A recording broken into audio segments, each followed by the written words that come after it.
LCR circuit, LCR परिपथ diagram में एक कॉयल जिसका सेल्फ इंडक्टेंस स्व प्रेरक तो L, एक संधारित्र जिसका कैपेसिटेंस C और एक प्रतिरोध जिसका रेजिस्टेंस R है, तीनों सीरीज में लगे हुए हैं को दर्शाए गए हैं और इनका जो संबंध है वो एक AC सोर्स से है। इस परिपथ में किसी समय धारा मान लेते हैं I है, तो इस करंट I के कारण, क्योंकि यह धारा जो है वो प्रत्यावर्ती धारा है, इसलिए कॉयल में जो EMF इंड्यूस होगा उसकी वैल्यू होगी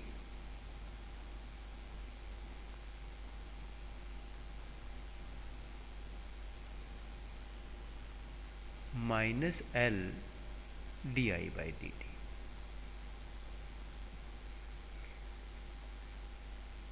और जो सर्किट में नेट EMF हो जाएगा वो होगा E - L di/dt। यहाँ E जो है वो किसी समय t पर तात्क्षणिक जो सोर्स का EMF है उसकी वैल्यू को रिप्रेजेंट करता है। इस प्रकार E - L di/dt जो है वो सर्किट का नेट EMF है और यह नेट EMF जो है सर्किट में जो बाकी दो कंपोनेंट हैं कैपेसिटर और रेजिस्टेंस, उन पे जो पोटेंशियल ड्रॉप हो रहा है उनके सम के इक्वल होता है।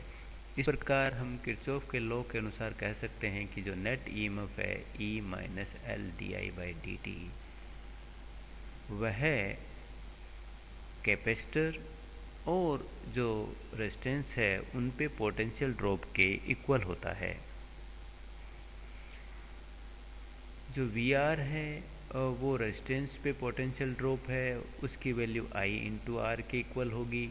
यहाँ I जो है वो किसी समय t पर सर्किट में करंट की वैल्यू को रिप्रेजेंट करता है और Vc की वैल्यू जो है वो Q/C के इक्वल होगी। यहाँ Q जो है वो चार्ज ऑन कैपेसिटर है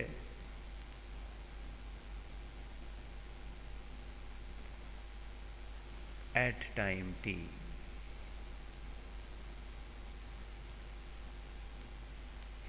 VR और Vc की वैल्यू पुट कर दें तो E - L di/dt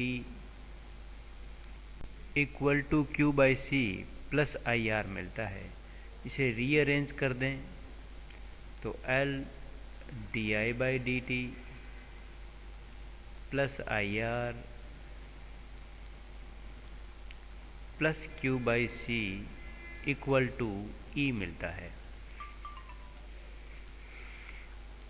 क्योंकि यहाँ LCR सीरीज में है और किसी समय सर्किट में जो करंट की वैल्यू है वह I0 e⁻∗ωt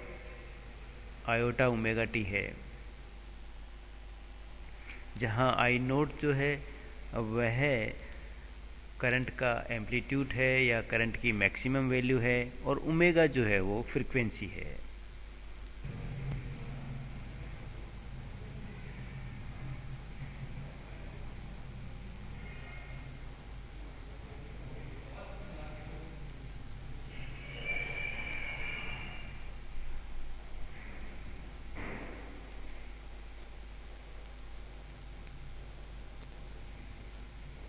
क्योंकि I = I0 e⁻∗ωt है तो di/dt I का टाइम के रिस्पेक्ट डिफ्रेंशिएशन जो मिलेगा वो होगा I⁻I0 e⁻∗ωt।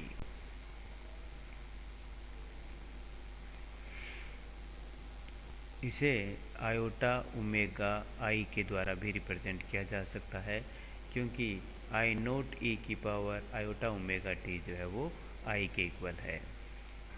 क्योंकि Q = इंटीग्रेशन I dt के इक्वल होता है, तो इसको सोल्व करें तो integration I0 e⁻∗ωt dt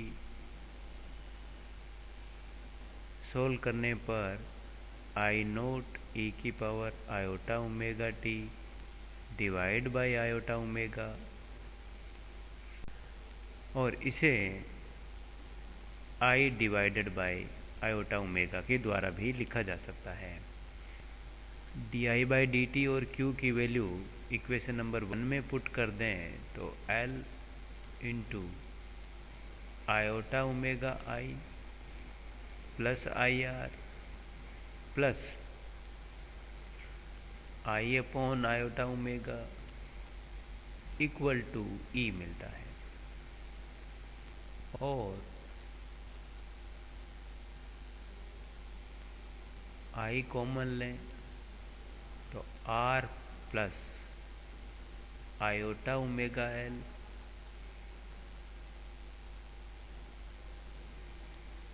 plus 1 iota omega C equal to E। और R प्लस आयोटा यदि हम इसमें से कॉमन लें, टाका कॉमन लिया गया है, omega L minus 1 omega C और इक्वल टू में E। इस प्रकार यहाँ पर E में जो है वो रियल और इमेजिनरी दो क्वांटिटी है, या इस प्रकार हम कह सकते हैं E एक कंजुगेट क्वांटिटी है। तो इस कंजुगेट क्वांटिटी को हम इसके वैल्यू और एक्सपोनेंशियल रूप में लिखा जा सकता है। तो यह जो कंजुगेट क्वांटिटी है इसे R plus iota omega L minus 1 omega C को जेड ई की पावर आयोटा डेल्टा के द्वारा लिखा जा सकता है, या इसे Z cos delta plus iota sine delta के द्वारा भी लिखा जा सकता है। तो यहाँ से यदि हम कंपेयर करें R plus iota omega L minus 1 omega C, तो दोनों तरफ कंपेयर करने पर यह पता चलता है कि Z cos delta equal to R and Z sine delta equal to omega L minus 1 omega C।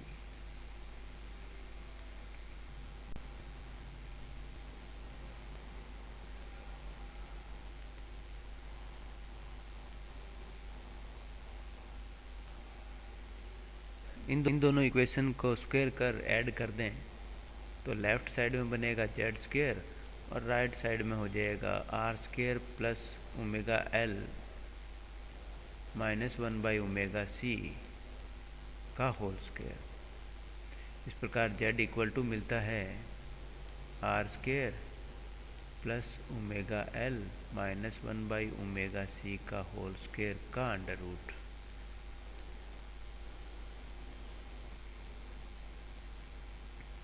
इन दोनों इक्वेशन को डिवाइड कर हम डेल्टा की वैल्यू पता कर सकते हैं। Z sine delta divided by Z cos delta equal to omega L minus 1 omega C whole divided by R, और tan delta equal to omega L minus 1 omega C whole divided by R. इस प्रकार जो हमें E की value मिलती है, क्योंकि E equal to है I R plus iota omega L minus 1 omega C, और क्योंकि R plus iota omega L minus 1 omega C को जेड ई की पावर आयोटा डेल्टा के द्वारा भी लिखा जा सकता है, जिसमें जेड की जो वैल्यू है वो हमें मिलती है R square plus omega L minus 1 omega C का होल स्क्वेयर और फिर इसका पूरे का अंडर रूट। और जो यहाँ डेल्टा है, डेल्टा की वैल्यू जो है वो हमें tan इनवर्स की टर्म में मिलती है, और उसकी वैल्यू होती है tan inverse omega L minus 1/ओमेगा c डिवाइडेड बाई r, जिससे E इक्वल टू हो जाएगा आई जेड ई की पावर आयोटा डेल्टा, क्योंकि I इक्वल टू है आई नोट ई की पावर आयोटा ओमेगा टी, इसे लिखा जा सकता है जेड आई नोट ई की power iota omega T plus delta.